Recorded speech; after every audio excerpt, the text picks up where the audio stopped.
স্বামী যে কি জিনিস এটা বুঝবেন ওই সময় যে সময় আপনার ডিভোর্স হয়ে যাবে।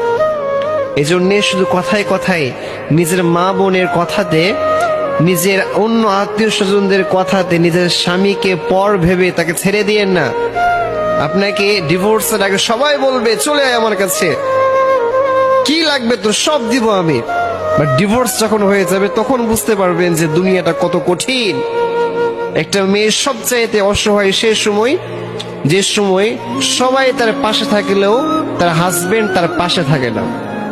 আর একটা মেয়ের সবচাইতে সুখী হয় সে সময় যে সময় পুরা দুনিয়ার মানুষ যদি তার বিপক্ষে চলে যায়, বাট তার হাজবেন্ড যদি তার সাথে থাকে, ওই মেয়েটার কোনো ভয় থাকে না, কোনো পেরেশানি থাকে না। এই জন্য হাজবেন্ড স্বামী এটা হচ্ছে পটবৃক্ষের মতো, যারা স্বামী নাই সে জানে স্বামী কি জিনিস। এজন্য প্রিয় কলেজার টুকরা বোন, স্বামীর মুখের ওপর কথা বলে